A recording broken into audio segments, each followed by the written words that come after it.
Hi everyone. నా పేరు నాగా వెంకట్.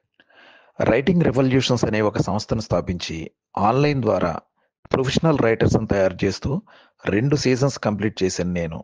ఇప్పుడు స్క్రిప్ట్ రైటింగ్ గురించి మీతో కొన్ని మాటలు. ఏ సబ్జెక్టులోనైనా పూర్తి పట్టు సాధించాలంటే ఆ సబ్జెక్టు మీద 10,000 గంటలు పనిచేస్తే ఆ సబ్జెక్ట్లో ఎక్స్పర్ట్ అవుతాం. అలా స్క్రిప్ట్ రైటింగ్లో పూర్తి ఏకాగ్రతతో 10,000 గంటలు పూర్తి చేసుకున్న నేను రైటింగ్లో పూర్తి పట్టు సాధించి మీ ముందుకు రైటింగ్ రెవల్యూషన్స్ని తీసుకురావటం జరిగింది. ఇందులో రచయిత అవ్వాలనుకున్న ప్రతి ఒక్కరిని రచయితగా ఏ రచనలోనైనా 24 గంటలలో రాయగలిగే స్థాయికి తీసుకువెళ్ళటానికి సింపుల్గా ఎటువంటి గ్రామర్తో కూడా పని లేకుండా సీజన్ 1 అండ్ సీజన్ 2 కంప్లీట్ చేశాను. ఇందులో మేము నేర్పుతున్న macro and micro level professional script రైటింగ్లోనే బేసిక్ లెవెల్లో ఉండే టెర్మినాలజీస్ని కూడా నేర్పించడం జరుగుతుంది. అయితే ఈ బేసిక్ టెర్మినాలజీస్ని బయట కొన్ని ఇన్స్టిట్యూట్లో కానీ ఆన్లైన్ వర్క్షాప్స్ పెట్టి కానీ తప్పుగా కొంతమంది చెప్పడం జరుగుతుంది. దానివల్ల ఎంతో ప్యాషనేట్గా ఉండే స్టూడెంట్స్ కూడా తప్పుదోవ పడుతున్నారని గమనించి అందరికీ బేసిక్ లెవెల్లో ఉండే టెర్మినాలజీస్ యొక్క కరెక్ట్ ఇన్ఫర్మేషన్ని ఫ్రీగా ఇవ్వాలని రైటింగ్ రెవల్యూషన్స్లో సీజన్ 1 అండ్ సీజన్ 2లోని స్టూడెంట్స్ అయిన mister Kumar, mister Rajasekhar, mister Avinash and mister Vasantharayudu మీ ముందుకు 30 వీడియోస్ని, ఒక్కొక్క వీడియోని ప్రతి 3 రోజులకు ఒకటి చొప్పున ఈ ఛానల్ ద్వారా తీసుకొస్తున్నారు. ఈ అవకాశాన్ని అందరూ యూటిలైజ్ చేసుకుంటారని భావిస్తూ మీ Naga Venkat. Thank you all. Hi guys. So ఇప్పటివరకు మనం ఒక ఐడియా అనేది ఎలా జనరేట్ చేయాలి, ఒక 11 రిసోర్స్ ఉన్నాయి. ఆ రిసోర్స్ని యూజ్ చేసుకుని ఒక ఐడియా ఎలా జనరేట్ చేయాలో చూసాం. సో ఐడియా జనరేట్ అయిన తర్వాత దాని ప్రిమైజ్ ఎలా రాయాలో చూసాం. ప్రిమైజ్ వచ్చిన తర్వాత మన కథకి థీమ్ అంటే ఏంటో, అసలు థీమ్ ఎలా రాయాలో కూడా చూసాం. సో ఇప్పటివరకు ఆ 3 వీడియోస్ కంప్లీట్ అయ్యాయి. ఇప్పుడు నెక్స్ట్ మనం డిస్కస్ చేయే, మన 6 ఎలిమెంట్ డిస్కస్ చేయే కథకి ఇంపార్టెంట్ చెప్పారు కదా. ఆ 6 ఎలిమెంట్లో నెక్స్ట్ ఎలిమెంట్ వచ్చేసి లాగ్ లైన్. అసలు లాగ్ లైన్ అంటే ఏంటి, what is the need of log line అనేది మనం చూస్తే, నువ్వు టోటల్ ఒక 60 to 70 సీన్స్ రాసుకుంటే ఆ టోటల్ సీన్స్ని ఒక సెంటెన్స్లో చెప్పాలి. దాన్ని లాగ్ లైన్ అంటారు. ఆ లాగ్ లైన్ ఎలా చెప్పాలి అంటే, సో మనం ఒక లాగ్ లైన్ జనరల్గా ఎప్పుడైనా చెప్పేది ఎలా చెప్తామంటే, protagonist plus goal plus conflict equal to log line. అంటే ఒక కథకి ఒక ప్రొటాగనిస్ట్ ఉంటాడు, ఆ ప్రొటాగనిస్ట్కి ఒక గోల్ ఉంటుంది, ఆ గోల్కి కొన్ని కాన్ఫ్లిక్ట్స్ వస్తాయి. కాన్ఫ్లిక్ట్స్ అంటే సమస్యలు వస్తాయి. సో ఇది టోటల్గా ఎవరు చెప్పినా లాగ్ లైన్ అని చెప్తారు. ఇప్పుడు లాగ్ లైన్కి కొన్ని ఎగ్జాంపుల్స్ చూద్దాం.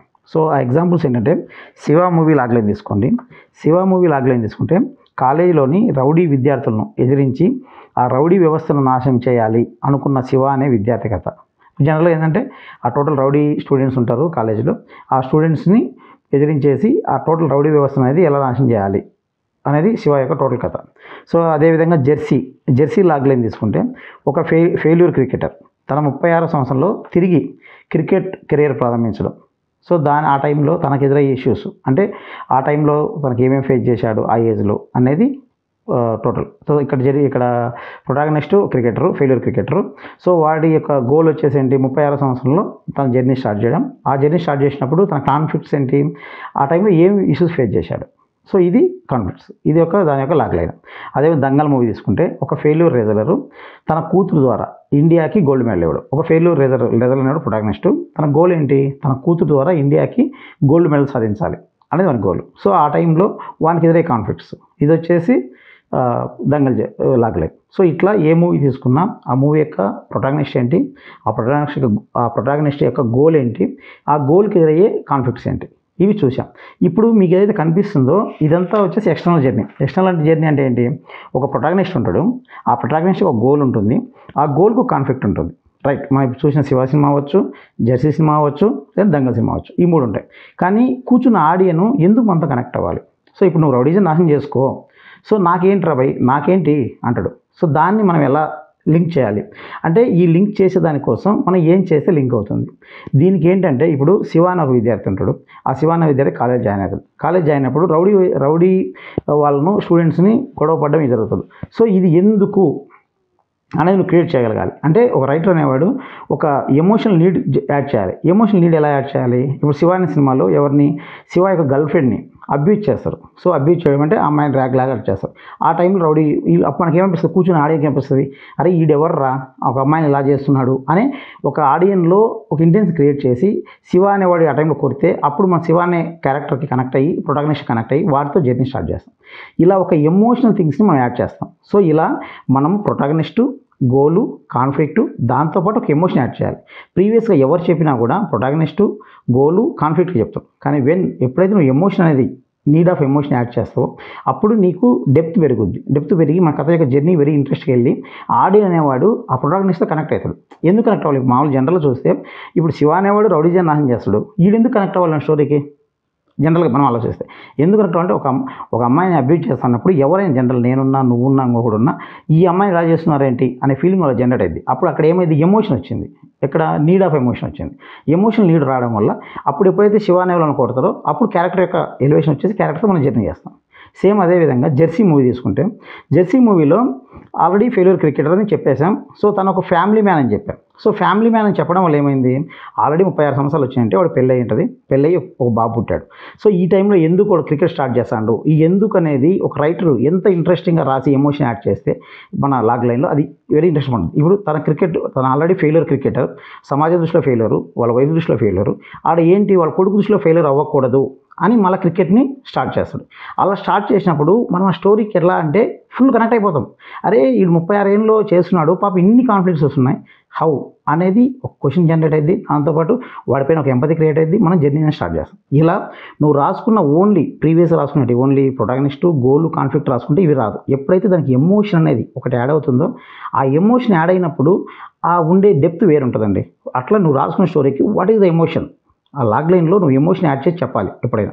సో అదేవిధంగా దంగల్ మూవీ తీసుకుంటే దంగల్ మూవీలో ఒక ఫెయిల్యూర్ రిజర్వ్, ఆయన ఒక family man, middle class family man. ఆ మిడిల్ క్లాస్ ఫ్యామిలీ మ్యాన్ తన కూతురు ద్వారా ఒక గోల్డ్ మెడల్ ఇవ్వాలి. కొడుకు కూడా కాదు, ఇక్కడ కూతురు. సో కూతురు అసలు రెజ్లర్ పోవడమే చాలా కష్టం. అటువంటి కూతురుని తీసుకొని పోయి రెజ్లింగ్ పోటీలు ఆడించి అప్పుడు గోల్డ్ మెడల్ తెప్పాడు. దానివల్ల వరకు వచ్చే కాన్ఫ్లిక్ట్స్ ఏంటి సమాజంలో? అరే కూతురు అనే ఒక అమ్మాయిని తీసుకెళ్ళి నువ్వు ఎలా ఆడిస్తావు, అంత షార్ట్ డ్రెస్సులు వేసేసి, ఇటువంటి చాలా కాన్ఫ్లిక్ట్స్ యాడ్ చేశాడు. ఆ యాడ్ చేయడం వల్ల ఏమైంది, ఒక ఆడియన్ అనేవాడు ఎంటైర్ అలా స్క్రీన్కి అతకపోయి చూస్తాడు.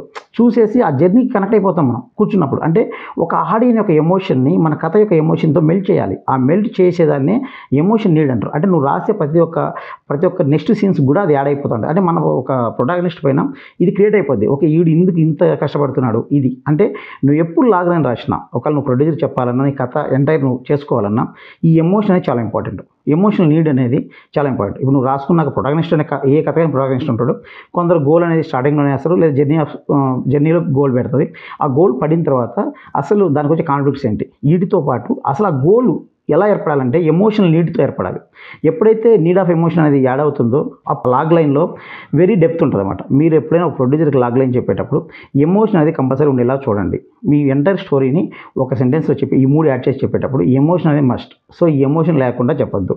మీరు జస్ట్ ఇప్పుడు ఈ 3 మూవీసే మనం ఇప్పుడు చూస్తే మీకు క్లారిటీ వచ్చి ఉంటుంది. ఇక్కడ ఎమోషన్ అనేది ఏంటి, శివ సినిమాలో ఎమోషన్ ఏంటి, జెర్సీ సినిమాలో ఎమోషన్ ఏంటి, మన దంగల్ సినిమాలో ఎమోషన్ ఏంటి. ఇట్లా ఏ కథనైనా మనం లాగ్ లైన్ చెప్పేటప్పుడు protagonist, goal plus conflict plus emotion, ఈ ఎమోషన్ అనేది చూసుకుంటే మనకు చాలా బాగుంటుంది. ఇది total log line about. So ఇప్పుడు మామూలుగా జనరల్గా అందరు రాసే లాగ్ లైన్ ఎలా ఉంటుందంటే ప్రొటాగనిస్ట్, గోల్, కాన్ఫ్లిక్ట్. ఇప్పుడు శివ మూవీకి నార్మల్ ఒక లాగ్ లైన్ ఎలా ఉంటుందో చూద్దాం.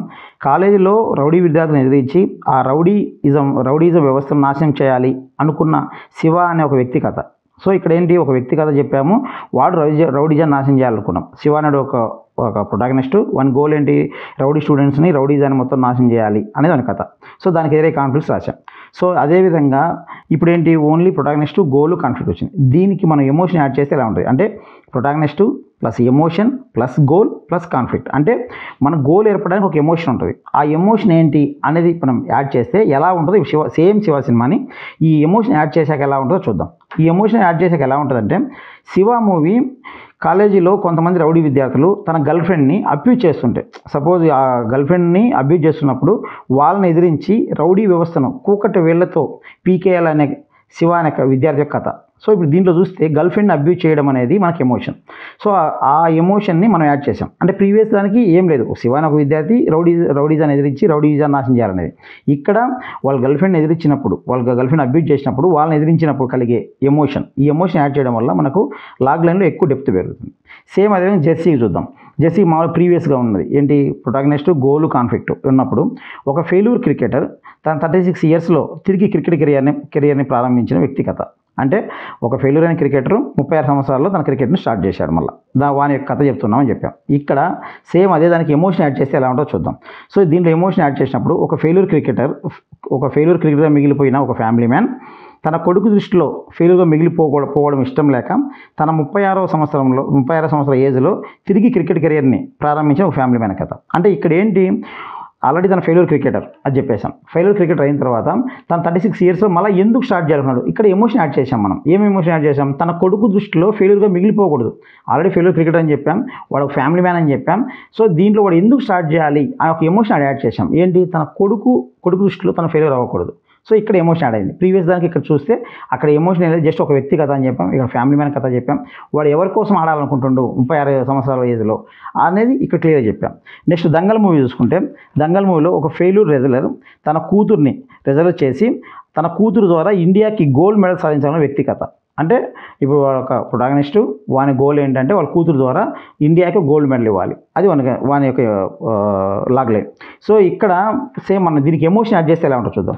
ఒక ఫెయిల్యూర్ రెజ్లర్ తన కూతురి రెజ్లర్ చేయడానికి తన చుట్టూ ఉండే సమాజం నుండి వ్యతిరేకత, అవమానాలు వస్తున్నా కానీ తన కూతుర్ని ఇండియాకి గోల్డ్ మెడల్ సాధించాలనుకున్న ఒక మధ్యతరగతి ఫ్యామిలీ మ్యాన్ కథ. సో ఒక middle class family person so తన కూతుర్ని రెజ్లర్ చేయాలన్నప్పుడు సమాజంలో కూతురు రెజ్లర్ చేయడం ఏంటి, అమ్మాయిలు రెజ్లర్ చేయడం ఏంటి, ఇటువంటి ఎన్నో అవమానాలు ఎన్నో ఇబ్బందులు ఉన్నా కూడా అవన్నీ ఎదిరించి వాళ్ళ కూతుర్ని ఒక రెజ్లర్ ద్వారా గోల్డ్ మెడల్ సాధించాడు. సో ఇది అంటే ఒక బ్యూటీ, ఒక ఎమోషన్ యాడ్ అవ్వడం వల్ల కథలో డెప్త్ పెరుగుద్ది. ఆ డెప్త్ పెరిగి కూర్చున్న ఆడియన్స్ మనతో కనెక్ట్ అవుతారు. కనెక్ట్ అయినప్పుడు ఆ జర్నీ అనేది చాలా బ్యూటిఫుల్ ఉంటుంది. ఇలా మీరు ప్రొడ్యూసర్ చెప్పేటప్పుడు ఎమోషన్ యాడ్ చేయడం వల్ల చాలా డెప్త్ ఉంటుంది. మన స్టోరీ అనేది క్లియర్గా వాళ్ళకి అర్థమవుతుంది. Thank you. Hi everyone, this is Rajasekhar. ఇంతవరకు కుమార్ గారు ఏదైతే చెప్పారో అది ఒక డయాగ్రామ్లో చూద్దాం. మనం ఈ డయాగ్రామ్ని అబ్జర్వ్ చేసినట్లయితే బేస్ లైన్కి అబోవ్ ఉన్నది ఎక్స్టర్నల్, బిలో ఉన్నది ఇంటర్నల్. పై లేయర్లో మనకు కనిపించేది హీరో జర్నీ, దాన్ని ప్లాట్ అంటాం. పై లేయర్లో ఉన్న జర్నీలో ఏదైతే ఉందో ఆ జర్నీలో మనం ఏం చూస్తున్నాం, ఒక ప్రొటాగనిస్ట్ ఉన్నాడు, అతనికి ఒక గోల్ ఏర్పడింది, ఆ గోల్కి కొన్ని కాన్ఫ్లిక్ట్స్ వచ్చినాయి. ఇది మనం పై లేయర్లో చూస్తున్నటువంటి లాగ్ లైన్. ఈ పై లేయర్లో చూస్తున్న లాగ్ లైన్కి ప్రొటాగనిస్ట్ యొక్క ఇంటర్నల్ జర్నీ లోపల ఈ గోల్ అనేది ఏర్పడడానికి ఒక ఎమోషనల్ నీడ్ అనేది వస్తుంది. ఆ ఎమోషనల్ నీడ్తో ప్రొటాగనిస్ట్కి గోల్ అనేది క్రియేట్ అవుతుంది. సో మీకు లాగ్ లైన్ ఎలా రాసుకోవాలి అనే దాని మీద పూర్తి క్లారిటీ వచ్చింది అనుకుంటున్నాం. నెక్స్ట్ వీడియోలో మళ్ళీ కలుద్దాం. Thank you.